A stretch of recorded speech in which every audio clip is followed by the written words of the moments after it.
Hello everyone, आप देख रहे हैं मेरा यूट्यूब चैनल स्टडी विद जीनत। आज हम करेंगे क्लास 6 का साइंस के क्वेश्चन आंसर थर्ड चैप्टर के। मैं इसका चैप्टर ऑलरेडी अपलोड कर चुकी हूँ। अब आज करेंगे हम इसके क्वेश्चन आंसर। तंतु से वस्त्र तक। फर्स्ट क्वेश्चन इज निम्नलिखित तंतुओं को प्राकृतिक और संश्लिष्ट में वर्गीकृत कीजिए।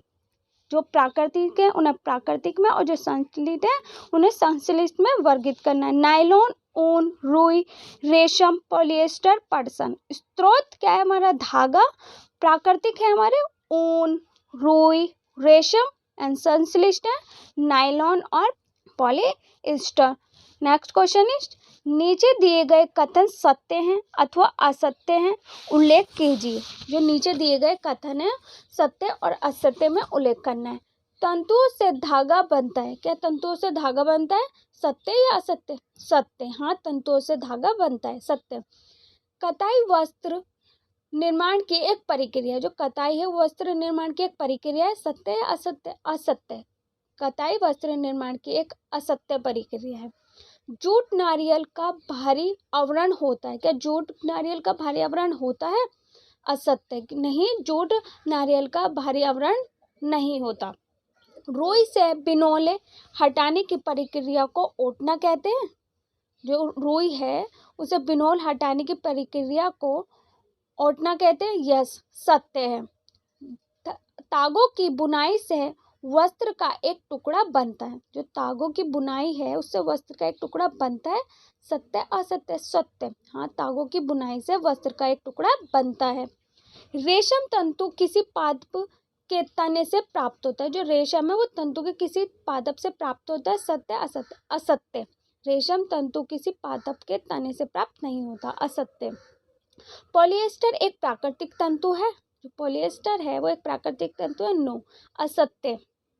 रेगिस्तान की पूर्ति कीजिए। डैश और डैश से पादप तंतु प्राप्त किए जाते हैं। तो किससे? कपास और जूट से पादप तंतु प्राप्त किए जाते हैं। डैश और डैश जंतव तंतु हैं। क्या है? ऊन और रेशम जंतव तंतु हैं। नेक्स्ट क्वेश्चन इज रुई और जूट पादप के किन भागों से प्राप्त होते हैं? जो रुई और जूट है वो पादप के किन भागों से प्राप्त होते हैं? रुई और कपास के पौधे के फूल से और जूट पटसन के पौधों के तनों से प्राप्त होते हैं। जो रुई है वो कपास के जो पौधे होते हैं उनके फूल से प्राप्त होती है और जो जूट है पटसन के पौधे के तनों से प्राप्त होती है।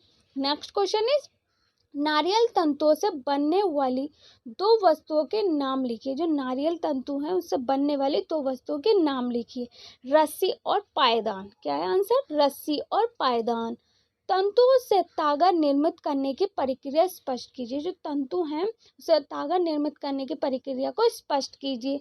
तंतु से तागे बनाने की प्रक्रिया को कताई कहते हैं। जो तंतुओं से तागे बनते हैं उस प्रक्रिया को कताई कहते हैं। इस प्रक्रिया के अंतर्गत रुई के एक टुकड़े से रेशम को खींचकर ऐंठा जाता है। ऐसा करने से रेशा पास पास आ जाता है। जो ऐंठा जाता है इसे अंतर्गत रुई के एक टुकड़े से रेशे को खींचकर ऐंठा जाता है। ऐसा करने से रेशा होता है पास पास आ जाता है और इस तरह तागे का निर्माण हो जाता है। अब देख लेते हैं एक्स्ट्रा क्वेश्चन। प्राकृतिक तंतु किसे कहते हैं? अब तो प्राकृतिक तंतु किसे कहते हैं? आंसर, जो तंतु पादप या जंतु से मिलते हैं। जो तंतु पादप या जंतु से मिलते हैं उन्हें प्राकृतिक तंतु कहते हैं। नेक्स्ट क्वेश्चन इज संश्लिष्ट तंतु किसे कहते हैं? संश्लिष्ट तंतु किसे कहते हैं? जो तंतु मानव निर्मित होते हैं उन्हें संश्लिष्ट तंतु कहते हैं। नेक्स्ट क्वेश्चन है कपड़े बनाने के अलावा रुई का इस्तेमाल अन्य किसी कार्य के लिए किया जाता है? तो कपड़े बनाने के अलावा रुई का इस्तेमाल किसी अन्य कार्य के लिए किया जाता है? आंसर, कपड़े बनाने के अलावा और रुई का इस्तेमाल गद्दों, रजाइयों और तकियों को बनाने के लिए किया जाता है। जो कपड़े जो बनाए जाते हैं जिससे उसके अलावा रुई का इस्तेमाल गद्दों, रजाइयों और तकियों को बनाने के लिए किया जाता है। नेक्स्ट क्वेश्चन इज कपास के पौधे कहाँ उगाए जाते हैं? और जो कपास के पौधे वो कहाँ उगाए जाते हैं और कुछ जगहों के नाम लिखो और उनके नाम भी लिखे। आंसर है जहाँ की मिट्टी काली हो, जहाँ की मिट्टी काली हो और जलवायु उष्ण हो उस जगह कपास के पौधे उगाए जाते हैं। कहाँ उगाए जाते हैं? जहाँ की मिट्टी काली हो और जलवायु उष्ण हो उस जगह कपास के पौधे उगाए जाते हैं। अब हम जगहों के नाम, महाराष्ट्र, गुजरात, राजस्थान, मध्य प्रदेश, तमिलनाडु आदि जगहों में इसकी खेती होती है। नेक्स्ट क्वेश्चन इज कपास ओटना किसे कहते हैं? कपास ओटना किसे कहते हैं? आंसर कपास से बीजों को छांटने की प्रक्रिया को कपास ओटन कहते हैं। क्या? जो कपास से बीजों को छांटा जाता है उस प्रक्रिया को कपास ओटना कहते हैं। नेक्स्ट क्वेश्चन इज भारत में जूट की खेती किस ऋतु में की जाती है? भारत में जूट की खेती किस ऋतु में की जाती है? भारत में जूट की खेती वर्षा ऋतु में की जाती है। कब की जाती है? वर्षा ऋतु में की जाती है। नेक्स्ट क्वेश्चन इज भारत में जूट की खेती मुख्यतः कहाँ की जाती है? अब जूट की खेती कहाँ की जाती है? भारत में जूट की खेती बिहार, बंगाल और असम में की जाती है। कहाँ? बिहार, बंगाल और असम में की जाती है। नेक्स्ट क्वेश्चन इज पटसन तंतु कैसे प्राप्त किए जाते हैं? पटसन तंतु कैसे प्राप्त किए जाते हैं? आंसर जूट के पौधों को पुष्पन की अवस्था में काट लिया जाता है। जूट के पौधों को पुष्पन की अवस्था में काट लिया जाता है। कटाई के बाद इनके पौधों को पानी में डुबोकर कुछ दिनों के लिए छोड़ दिया जाता है। और कटाई के बाद इनके पौधों को जो है वो डुबाकर कुछ दिनों के लिए छोड़ दिया जाता है। ऐसा करने से उसके तने गल जाते हैं। ऐसा करने से उनका क्या होता है? तने गल जाते हैं। उसके बाद उसके रेशे को हाथों से अलग कर लिया जाता है और जो उसके रेशे होते हैं उनके धागों को अलग कर लिया जाता है। नेक्स्ट क्वेश्चन इज भारत सरकार ने खादी एवं ग्रामोद्योग आयोग की स्थापना कब की? भारत सरकार ने खादी एवं ग्रामोद्योग आयोग की स्थापना कब की? भारत सरकार ने खादी एवं ग्रामोद्योग आयोग की स्थापना 1956 में की। कब? 1956 में की। नेक्स्ट क्वेश्चन इज तागे से वस्त्र बनाने की दो मुख्य विधियों के नाम लिखे। जो तागे से वस्त्र बनते हैं उनके दो मुख्य विधियों के नाम लिखे। क्या है आंसर इसका? वीविंग और नीटिंग। क्या? वीविंग और नीटिंग। अब वीविंग किसे कहते हैं? नेक्स्ट क्वेश्चन इज वीविंग किसे कहते हैं? तागों के दो सेटों को व्यवस्थित कर वस्त्र बनाने की प्रक्रिया को वीविंग कहते हैं। क्या? तागों के दो सेटों को व्यवस्थित कर वस्त्र बनाने की प्रक्रिया को वीविंग कहते हैं। निटिंग किसे कहते हैं? निटिंग किसे कहते हैं? एकल तागे का प्रयोग कर वस्त्र बनाने की प्रक्रिया को निटिंग कहते हैं। क्या? एकल तागे का प्रयोग कर वस्त्र बनाने की प्रक्रिया को निटिंग कहते हैं। नेक्स्ट क्वेश्चन इज तंतुओं से तागा निर्मित करने की प्रक्रिया स्पष्ट कीजिए। आंसर तंतुओं से तागा बनाने की प्रक्रिया को कताई कहते हैं। इस प्रक्रिया में रुई में एक पुंज से रेशों को खींचकर ऐंठते हैं। ऐसा करने से रेशे पास पास आ जाते हैं और तागा बन जाता है। कताई के लिए एक सरल युक्ति हस्त तकवा का उपयोग किया जाता है जिसे तकली कहते हैं। हाथ से प्रचलित कताई में उपयोग होने वाली एक अन्य मुख्य युक्ति चरखा वृहत पैमाने पर तागों की कताई का कार्य कताई मशीनों की सहायता से किया जाता है। नेक्स्ट क्वेश्चन इज वस्त्र कितने प्रकार के होते हैं? अब जो वस्त्र हैं वो कितने प्रकार के होते हैं? वस्त्र सूती, ऊनी, रेशमी और संश्लिष्ट किस्म के होते हैं। नेक्स्ट क्वेश्चन इज हम वस्त्र कहाँ से प्राप्त करते हैं? जो वस्त्र हैं हम कहाँ से प्राप्त करते हैं? हम वस्त्र पादपों और जंतुओं के सूती, रेशमी और ऊनी तंतुओं से प्राप्त करते हैं। कहाँ से? पादपों, जंतुओं के सूती, रेशमी और ऊनी तंतुओं से प्राप्त करते हैं। तंतु क्या होते हैं? धागों की बारीक पतली लड़ियों को तंतु कहते हैं। जो धागों की बारीक पतली लड़ी होती है उसे तंतु कहते हैं। नेक्स्ट क्वेश्चन इज तंतु जो है कितने प्रकार के होते हैं? तंतु दो प्रकार के होते हैं, प्राकृतिक तंतु और संश्लिष्ट तंतु।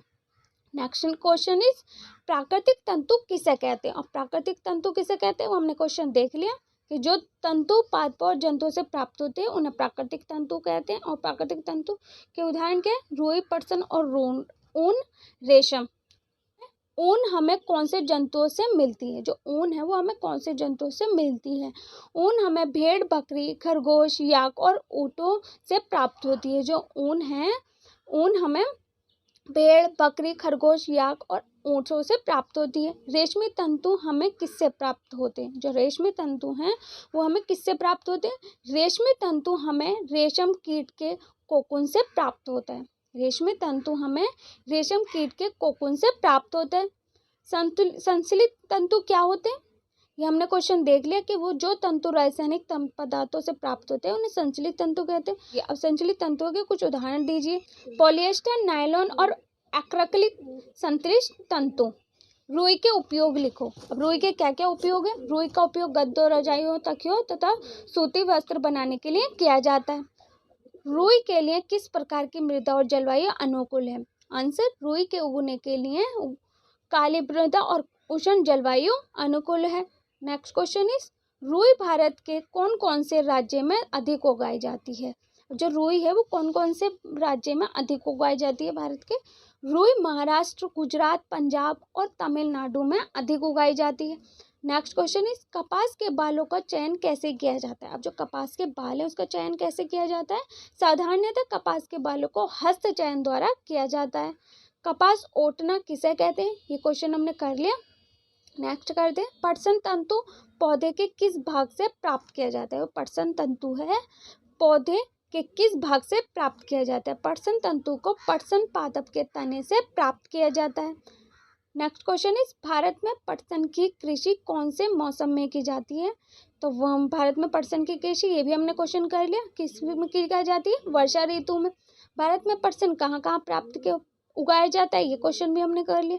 पटसन के तने से पटसन के तंतुओं को कैसे पृथक किया जाता है? पटसन के तने से पटसन के तंतुओं को कैसे पृथक किया जाता है? आंसर, पटसन के तने से पटसन तंतुओं को पृथक्करण कटाई के पश्चात पटसन के तनों को कुछ दिनों तक जल में डुबोकर रखते हैं। ऐसा करने में तने गल जाते हैं और उन्हें पटसन तंतुओं को हाथों से पृथक कर दिया जाता है। नेक्स्ट क्वेश्चन इस, पटसन फसल की कटाई कब की जाती है? तो पटसन फसल की कटाई पुष्पन अवस्था में करते हैं। कताई किसे कहते हैं? कताई रेशों से तागा बनाने की प्रक्रिया को कताई कहते हैं। नेक्स्ट क्वेश्चन इज, चरखा किसे कहते हैं? हाथ से प्रचलित कताई में चरखे का उपयोग किया जाता है। हाथ से प्रचलित कताई में चरखे का उपयोग किया जाता है। ये भी धागा बनाने की एक युक्ति है। नेक्स्ट क्वेश्चन इज, निम्नलिखित तंतुओं को प्राकृतिक तंतु तथा मानव निर्मित तंतुओं में वर्गीकृत कीजिए। प्राकृतिक तंतु कौन कौन से? रेशम, ऊन, सूती, पटसन। और मानव निर्मित तंतु नायलॉन और रेयॉन। नेक्स्ट क्वेश्चन इज, जंतुओं तथा पादपों से प्राप्त प्रत्येक प्रकार के तंतुओं के दो दो नाम बताइए। जंतुओं तथा पादपों से प्राप्त प्रत्येक प्रकार के तंतुओं के दो दो नाम बताइए। जंतुओं से प्राप्त तंतु क्या प्राप्त होते हैं? रेशम और ऊन। और पादपों से प्राप्त तंतु पटसन और सूती। नेक्स्ट क्वेश्चन इज, पटसन के पौधे के किस भाग से पटसन प्राप्त होता है? पटसन के पौधे से किस भाग से पटसन प्राप्त होता है? आंसर, पटसन के पौधे के तने से। नेक्स्ट क्वेश्चन इज, उन जंतुओं के नाम बताओ जिन्हें तंतु प्राप्त होते हैं। उन जंतुओं के नाम बताने जिनसे तंतु प्राप्त होते हैं। आंसर, भेड़, रेशम का कीट। नेक्स्ट क्वेश्चन इज, कपास की फसल के लिए किस प्रकार की मिट्टी अच्छी है? काली मिट्टी। कपास के पौधों से कपास की फसल प्राप्त करने के लिए कौन सी विधि का प्रयोग किया जाता है? कपास के पौधों से कपास की फसल प्राप्त करने के लिए कौन सी विधि का प्रयोग किया जाता है? तो आंसर है हस्त चयन, हाथ से बीनना। तो फ्रेंड्स, ये थे इसके क्वेश्चन थर्ड चैप्टर के तंतु से प्राप्त वस्त्र। तो मेरी वीडियो कैसी लगी कमेंट्स बॉक्स में लिखकर ज़रूर बताना। Thanks for watching my video.